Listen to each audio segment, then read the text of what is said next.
বিরতির পর স্বাগত। এই মুহূর্তে চোখ রাখছে আমবাসার দিকে। আমবাসা মহকুমা বিদ্যালয়ে পরিদর্শকের অফিসের বেহাল দশা।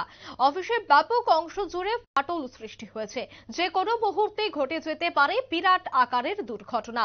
দুর্ঘটনার আশঙ্কা নিয়ে পরিদর্শকের অফিসটি চালিয়ে যাচ্ছেন কর্মচারীরা।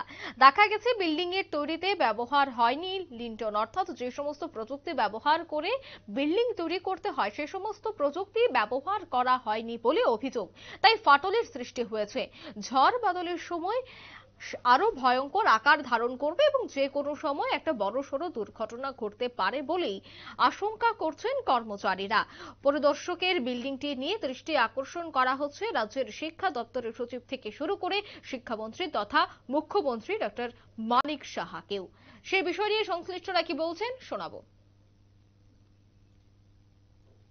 প্রকৃত সত্য কথাই, আমরা 2019-এ এই বিল্ডিং এ এসেছিলাম, কিন্তু সময় যত যাচ্ছে আমরা দেখতে পাচ্ছি যে আমাদের বিল্ডিং এর বিভিন্ন দিক বলতে গেলে পুরোটাই একটু ক্র্যাক হয়ে গেছে বড় বড়, এবং এটা লিন্টন নেই, ব্রিক ওয়ালের উপর, যার ফলে এটা ঝুঁকিপূর্ণ যথেষ্ট।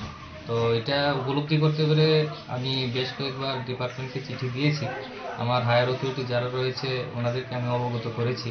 তারপর আমি বলবো যে এখানে যথেষ্ট জায়গা রয়েছে, এখানে যদি কোনো একটা কনস্ট্রাকশন করে দেওয়া যায়, যেহেতু একটা আইএস অফিস, অনেকগুলো স্কুলের এখানে শিক্ষকদের আসা যাওয়া এবং আমাদের বাচ্চাদের রেসপন্সিবিলিটিও থাকে, তাই এখানে আমাদের তার পাশাপাশিও আমাদের রুমের দরকার।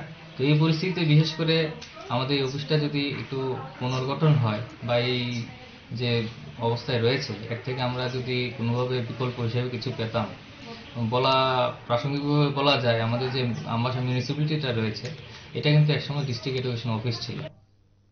আপনারা শুনলেন কর্মচারীদের বক্তব্য। তিনি বলছেন যে বহুবার তিনি অভিযোগ করেছেন, কিন্তু এখনো পর্যন্ত কোনো ধরনের উদ্যোগ গ্রহণ করা হয়নি। যাই হোক, তিনি আবারও দাবি জানাচ্ছেন সংবাদ মাধ্যমের মুখোমুখি হয়ে যে শিক্ষা দপ্তর যেন এই বিষয়টি নিয়ে চিন্তা ভাবনা করে। নিয়ে নিচ্ছে ছোট্ট একটি বিজ্ঞাপন বিরতির সঙ্গে থাকুন।